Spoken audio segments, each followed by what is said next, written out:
कि सूर्पनखा पूर्व जन्म में कौन थी और सूर्पनखा का पति का नाम क्या था।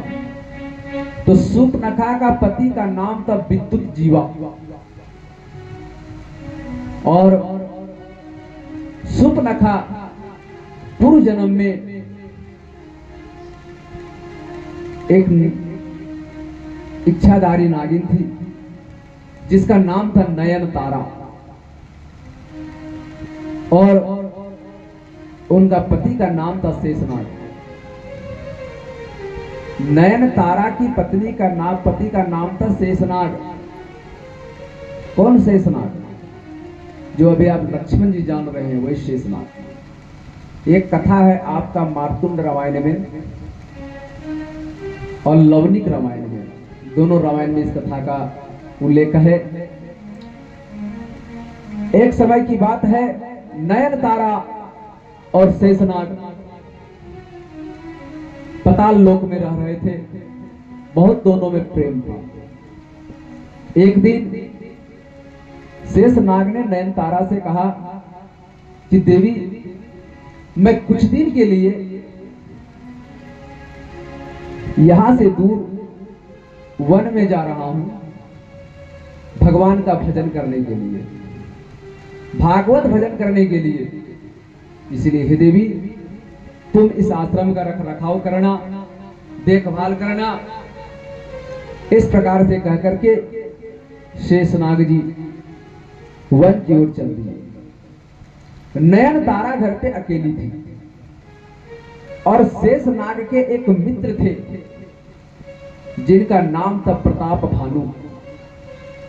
शेषनाग के बहुत ही परम मित्र। कुछ समय के बाद नयनतारा अपने ही एक दूसरे सर्प से प्रेम विलाप करते हुए घर पर बैठकर जोर जोर से हंस रही थी। प्रताप भानु उधर से जा रहे थे, उनको लगा कि शायद शेषनाग जी घर पे ही हैं। जब प्रताप भानु वहां पहुंचते हैं तो नयनतारा को किसी और के साथ देख करके क्रोधित हो जाते हैं और कहते हैं कि मैं जाकर के अभी अपने मित्र को सब कुछ बता दूंगा। और वहां से वो चल देते हैं। कुछ समय के बाद शेषनाग जब अपने घर को आते हैं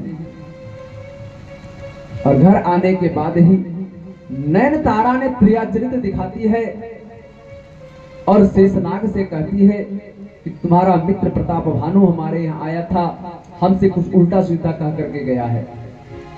पहले तो शेषनाग को विश्वास नहीं हुआ अपने मित्र के ऊपर, लेकिन फिर भी पत्नी की बात रखने के लिए शेषनाग जी प्रताप भानु से मिलने के लिए चल दिए। अब नयनतारा को लगा कि कहीं प्रताप भानु सच्चाई बता दिया तो मेरी तो मृत्यु निश्चित है। तो वहां से शेषनाग प्रताप भानु से मिल करके आते, इसके पहले ही नयनतारा ने अपना माथा को पत्थर में चूर चूर के वहां पे आत्महत्या करके मर जाती है। और प्रताप भानु और शेषनाग जब नयनतारा के यहां आते हैं तो नयनतारा मरी हुई पाई जाती है।